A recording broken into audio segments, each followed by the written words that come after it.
सब नानक दुर्मत छुट गई पार ब्रह्म बस चीत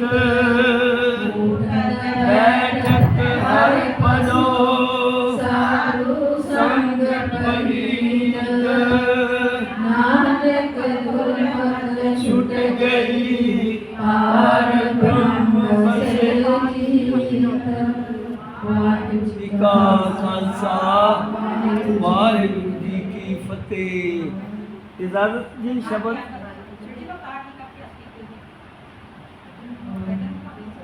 पेशतर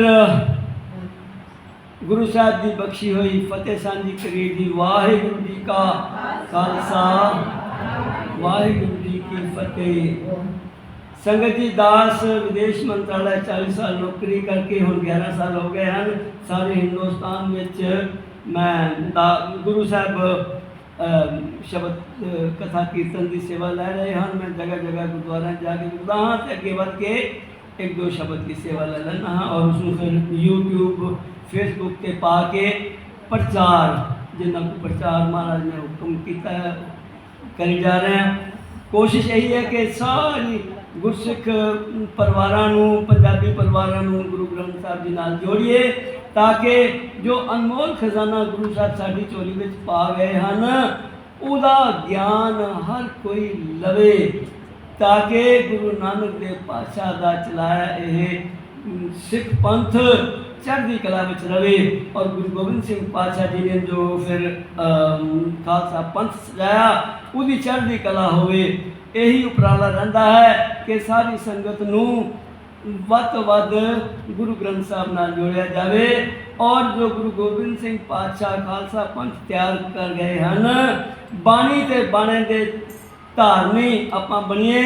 संगत जी आप भी जदों पाठ पूजा सुखमनी साहब का पाठ करते हो तो वध तो वध प्रचार भी करया करो जी। इन्नियां कोई बेनतियां प्रवान करो। हुण आओ जी शहीदां दे सरताज धन धन साहिब श्री गुरु अर्जन देव पातशाह जी की याद अपने हृदय में वसांदे हुए अपनी बिरतियां धन धन साहिब श्री गुरु ग्रंथ साहब जी टिका के आपां ये पावन पवित्र शब्द बड़े ही प्रेम नाल बड़े ही श्रद्धा नाल सुनिए ध्यान नाल ते फिर नाल नाल जे संगत बोलेगी तो बहुत ही आनंद आएगा क्योंकि संगत जी सच्चाई है जो संगत साथ देती है तो गान वाले की भी हौसला अफजाई हो जाती है जी। वाहिगुरू जी का खालसा अर्जन काया पलट के मूरत हर गोबिंद सवारी। अर्जन काया पलट के मूरत हर गोबिंद सवारी। अर्जन काया पलट के मूरत हर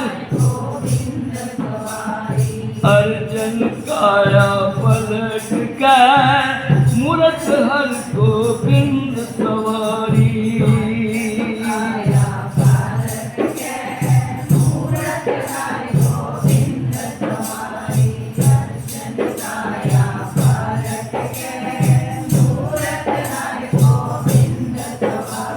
पंज प्याले पंज पीर पंज प्याले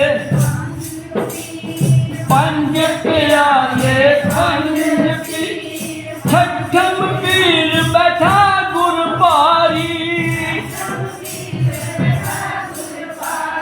छठम पीर बैठा गुरबारी। मूरत हर गोबिंद सवारी। अर्जन काया पलट के मूरत हर गोबिंद सवारी।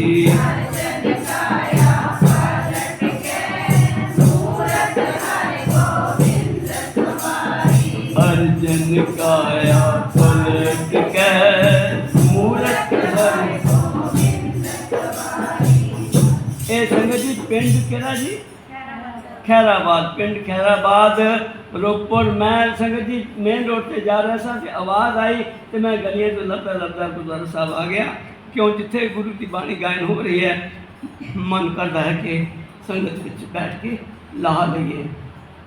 ਮੈਂ ਵਿਦੇਸ਼ ਮੰਤਰਾਲੇ 40 ਸਾਲ ਨੌਕਰੀ ਕੀਤੀ ਹੈ ਤੇ ਹੁਣ ਮਹਾਰਾਜ ਜੀ ਸੇਵਾ ਲੈ ਰਹੇ ਹਨ। अर्जन काया पलट के मूरत हर गोबिंद सवारी। अर्जन काया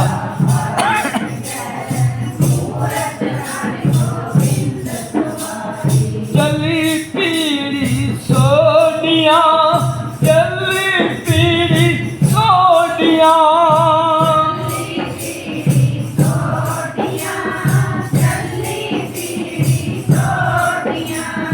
रूप दिखावन वारो वारी, रूप दिखावन वारो वारी। मूरत हर गोबिंद सवारी। अर्जन काया पलट के मूरत हर गोबिंद सवारी।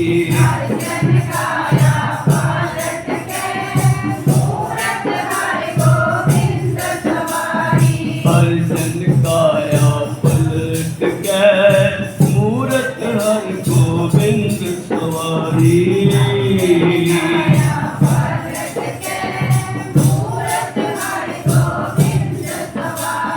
दल पंजन गुर सूरमा, दल पंजन गुर सूरमा।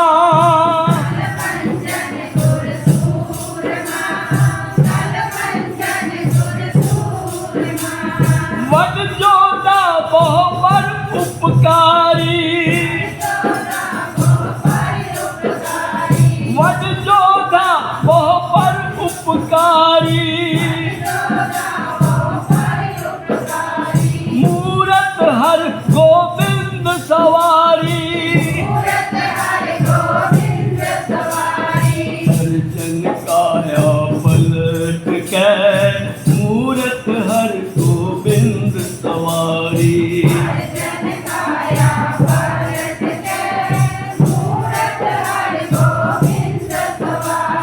अर्जन काया पलट के मूरत हर गोबिंद सवारी।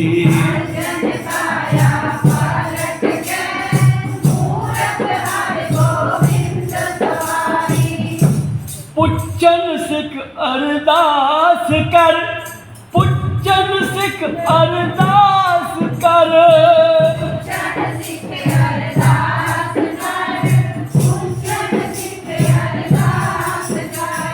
छे महला तक दर्श निहारी, छे महला तक दर्श निहारी। छे महला तक मूरत हर गोबिंद सवारी। अर्जन काया पलट के मूरत हर गोबिंद सवारी।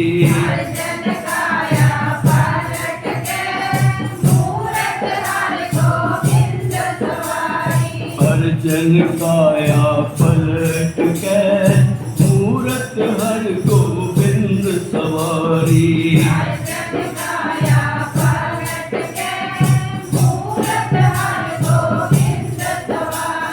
अगम अगोचर सतगुरु, अगम अगोचर सतगुरु।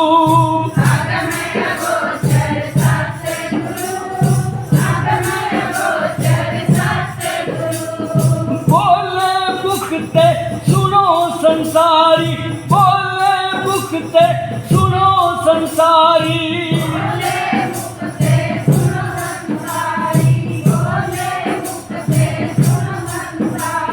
मूरत हर गोबिंद सवारी, मूरत हर गोबिंद सवारी।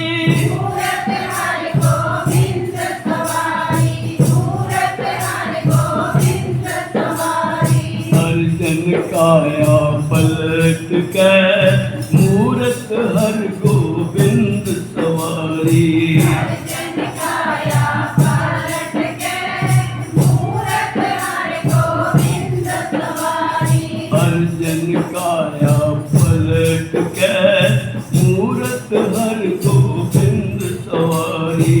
अर्जन काया पलट के मूरत हर गोविंद सवारी। कल जुग पीढ़ी सोडिया, कल जुग पीढ़ी सोडिया। जुग पीढ़ी सोडिया, कल जुग पीढ़ी सोडिया। नेचल नीम उसार खलारी, नेचल नीम उसार खलारी। चलनी उसार खलारी, चलनी उसार खलारी। जुग जुग सतगुर करे अवतारी, जुग जुग सतगुर करे अवतारी। जुग सतगुर करे अवतारी, जुग जुग सतगुर करे अवतारी। मूरत हर गोबिंद सवारी, मूरत हर गोबिंद सवारी। मूरत हर गोविंद सवारी, मूरत हर गोविंद सवारी। अर्जन काया पलट के मूरत हर गोबिंद सवारी। अर्जन काया पलट के मूरत हर गोबिंद सवारी। अर्जन काया पलट के मूरत हर गोबिंद सवारी। वाहिगुरु। धन धन साहिब श्री गुरु ग्रंथ साहिब जी कृपा करन। दासरियां दा गाया ते संगतां दा सुनिया महाराज प्रवान करना, साडे हिरदे विच बाणी वसाना। अच्छा जी, सारियां दे हिरदे विच वसाना। सतगुरु जी मनोकामनावां सारियां दियां पूरियां करनियां मेरे सतगुरु। पंजाब खालसा पंथ दे पिछे जो सरकारां पईयां रहिंदियां हन, मुगलों का समा सीगा, उन्होंने बड़ा जुल्म किया। देखो गुरु अर्जन देव पातशाह जी नूं तत्ती तवी ते बिठा के जहांगीर ने शहीद कर दिता। ते उस तो बाद अंग्रेज़ां ने भी बड़ा जुल्म किया। ते संगत जी हुण भी हालत कुछ ठीक नहीं है, इस करके कृपा करो तगड़े हो जाओ। अपने वीरां नूं बच्चों नूं दिओ संदेशा कि भाई बाणी ते बाणे दे धारनी बनो। घर विच जिन्ने जी है उन्नियां 2.5 फुटियां चाहिदियां। क्यों? अचानक आपदा जिस तरह 84 आई सी, इन्हां ज़ालमां दा कुछ नहीं पता। ये जेड़े किसानां नूं जिन्हां ने इन्ना दुखी किया, मैं तो उत्थे सारी रात रहिंदा रहा, कीर्तन करता रहा। सो मतलब खालसा पंथ नूं मजबूत करो संगत जी। बाणी ते बाणे दे धारनी बनो। प्रेम असी सारे नाल करना। सारे गुरु नानक देव पातशाह सानू पूरने पा गए हैं। उन्होंने एक चेला भाई मरदाना जी मुसलमान लिया, उन्होंने दूजा चेला भाई बाला जी हिंदू लिया। साढ़े वास्ते सुनेहा की दे गए है कि सारा नाल मिल के रहना। और असी रहते भी पे हाँ, जिथे किते आपदा आती है हिंदुस्तान में या हिंदुस्तान तो बाहर, अगे बढ़ के खालसा जाता, होर कोई जावे ना जावे, खालसा जाता है और सेवा करके आता है। लेकिन यह जिन्हां वास्ते गुरु तेग बहादुर पातशाह जी ने शहादत दी, वो इन्नी अकिरत कण कौम साडा इतिहास ही मिटान लगी रहती है। मैनू याद है मैं प्राइमरी स्कूल पढ़ता सी, गुरु नानक देव पातशाह का एक चैप्टर होंदा सी, गुरु गोबिंद सिंह पातशाह का चैप्टर होंदा सी, गुरु तेग बहादुर पातशाह का चैप्टर होंदा सी। बच्चे बचपन तो ही इतिहास नाल जुड़े रहते सी। हुण तो मैनू पिछले हफ्ते पता लगा कि पंजाब चो पंजाबी भी खत्म हो गई स्कूलों में। ये गल सच है जी? कोई गल करता पे सी। चलो खैर जो भी है, ये जी इस वे हुकूमत है, यदी भी अख पंजाब के उपर मारी है। इस करके संगत जी तगड़े हो जाओ, बाणी के बाणे के धारनी बनो। ਪ੍ਰੇਮ ਅਸੀਂ ਸਭ ਨਾਲ ਕਰਨਾ, ਲੇਕਿਨ ਸਾਡੇ ਉੱਪਰ ਜੇ ਕੋਈ ਚੜ੍ਹ ਕੇ ਆ ਗਿਆ ਤਾਂ ਉਹਨੂੰ ਉਹਦੀ ਤਸੱਲੀ ਪੂਰੀ ਕਰਾਣੀ ਹੈ ਫਿਰ, ਤਾਂ ਕਿ ਦੁਬਾਰਾ ਉਹ ਸੋਚ ਵੀ ਨਾ ਸਕੇ ਕਿ ਪੰਜਾਬ, ਪਤਾ ਨਹੀਂ ਇਹਨਾਂ ਮੂਰਖਾਂ ਨੂੰ ਕਿਉਂ ਨਹੀਂ ਸਮਝ ਲੱਗਦੀ 84 ਵਿੱਚ ਜੋ ਕਾਂਡ ਹੋਇਆ, ਇੰਦਰਾ ਨੇ ਜੋ ਕੀਤਾ ਉਹਦਾ ਕੀ ਹੋਇਆ, ਇਹਨਾਂ ਨੂੰ ਕੋਈ ਸਬਕ ਮਿਲਦਾ ਨਹੀਂ ਪਿਆ। ਖੈਰ ਅਸੀਂ ਤਾਂ ਦੇਖੋ ਜੀ ਪ੍ਰੇਮ ਸਾਨੂੰ ਕਰਨਾ ਸਿਖਾਇਆ, ਬਾਣੀ ਨੇ ਪ੍ਰੇਮ ਹੀ ਕਰੀ ਜਾਣਾ, ਲੇਕਿਨ ਤਗੜੇ ਰਹਿਣ ਦੀ ਲੋੜ ਬਹੁਤ ਹੈ ਜੀ। ਹਥਿਆਰ ਘਰ ਵਿੱਚ ਰੱਖਣੇ ਬਹੁਤ ਜ਼ਰੂਰੀ ਹੈ। ਇੰਨੀਆਂ ਕੋ ਬੇਨਤੀਆਂ ਪ੍ਰਵਾਨ ਕਰੋ। ਹੁਣ ਹੁਕਮ ਹੋਇਆ ਇੱਕ ਖੁਸ਼ ਹੋਰ ਸ਼ਬਦ ਦਾ, ਮੈਂ ਬੜਾ ਵਡਭਾਗੀ ਸਮਝਦਾ ਕਿ ਇੱਕ ਸ਼ਬਦ ਹੋਰ ਦੀ ਸੇਵਾ ਮਿਲੀ ਹੈ। ਕੱਲ ਫਤਿਹਪੁਰ ਸੇਵਾ ਮਿਲੀ ਸੀ, ਉਹ ਕਿਸੇ ਕੋਈ ਪ੍ਰੇਮੀ ਲੈ ਗਏ ਸੀ, ਉੱਥੇ ਵੀ ਸੁਖਮਨੀ ਸਾਹਿਬ ਦਾ ਪਾਠ ਕੀਤਾ, ਫਿਰ ਸ਼ਬਦ ਦੀ ਸੇਵਾ ਲਈ, ਫਿਰ ਉਸ ਪ੍ਰੇਮੀ ਦੇ ਘਰ ਜਾ ਕੇ ਸੇਵਾ ਲਈ। ਹੁਣ ਮੈਂ ਸੱਚਖੰਡ ਈਸ਼ਰ ਦਰਬਾਰ ਰੁਕਿਆ 3-4 ਦਿਨ ਤੋਂ, ਅਤੇ ਉੱਥੇ ਸਵੇਰੇ ਸ਼ਾਮੀ ਸੇਵਾ ਲੈ ਰਿਹਾ। ਅਤੇ ਮੈਂ ਬਾਬਾ ਜੀ ਨੂੰ ਕਿਹਾ, ਮੈਂ ਕਿਹਾ ਬਾਬਾ ਜੀ ਸੁਰਜਨ ਸਿੰਘ ਜੀ, ਇਹ ਇੰਨਾ ਸੋਹਣਾ ਗੁਰਦੁਆਰਾ ਬਣਾਇਆ ਅਤੇ ਇੱਥੇ ਸੰਗਤ ਇਕੱਠੀ ਕਰੋ ਸਾਰਾ ਦਿਨ। ਜਿਸ ਤਰ੍ਹਾਂ ਟਿੱਬੀ ਸਾਹਿਬ ਮੈਂ 10 ਦਿਨ ਰਹਿ ਕੇ ਆਇਆ, ਸਾਰਾ ਦਿਨ ਮੈਂ ਕੀਰਤਨ ਕਰਦਾ ਰਿਹਾ, 2-2 ਘੰਟੇ ਸਵੇਰੇ, 2 ਘੰਟੇ ਲੰਚ ਤੋਂ ਬਾਅਦ, ਅਤੇ ਇੱਥੇ ਵੀ ਮੈਂ ਕਿਹਾ ਕੋਈ ਕਰੋ ਉਪਰਾਲਾ। ਅਤੇ ਅੱਜ ਉਹ ਕਹਿਣ ਲੱਗੇ ਠੀਕ ਹੈ, ਫਿਰ ਸਮਾਪਤੀ ਤੋਂ ਬਾਅਦ ਸਵੇਰੇ ਤੁਸੀਂ ਕੀਰਤਨ ਕਰ ਲਿਆ ਕਰੋ। ਮੈਂ ਕਿਹਾ ਸੰਗਤ ਹੋਵੇ ਨਾ ਹੋਵੇ, ਆਵਾਜ਼ ਸੁਣ ਕੇ ਜਿਹਦਾ ਮਨ ਕਰੇਗਾ ਆਪੇ ਆਏਗੀ। ਮੈਂ ਨਹੀਂ ਆਇਆ ਸੜਕ 'ਤੇ, ਮੈਂ ਸੜਕ 'ਤੇ ਆਵਾਜ਼ ਸੁਣੀ ਹੈ, ਮੈਂ ਭਜਾ ਗਿਆ। ਇਸ ਤਰ੍ਹਾਂ ਜਿਹੜੀ ਬਾਣੀ ਦੀ ਪਿਆਰੀ ਸੰਗਤ ਹੈ ਉਹ ਆਪੇ ਆਏਗੀ। ਸੋ ਹੁਣ ਮੈਂ ਇੱਥੋਂ ਕਰਕੇ ਫਿਰ 4 ਵਜੇ ਮੈਂ ਫਿਰ ਉੱਥੇ ਜਾ ਕੇ ਬਹਿਣਾ। ਇਸ ਬਾਬਾ ਸੁਰਜਨ ਸਿੰਘ ਜੀ ਨੂੰ ਨੇ ਕਿਰਪਾ ਕੀਤੀ ਹੈ। ਸੋ ਉੱਥੇ ਸਵੇਰੇ ਸ਼ਾਮੀ ਸਵੇਰੇ ਵੀ 8 ਤੋਂ 9 ਬੈਠਾ ਕਰਾਂਗਾ, ਅਤੇ ਸ਼ਾਮ ਨੂੰ ਵੀ 4 ਤੋਂ 5। ਉਸ ਤੋਂ ਬਾਅਦ ਫਿਰ ਉਹਨਾਂ ਦਾ ਕਥਾ ਸ਼ੁਰੂ ਹੋ ਜਾਂਦੀ ਹੈ। ਲਓ ਜੀ ਇੱਕ ਹੋਰ ਸ਼ਬਦ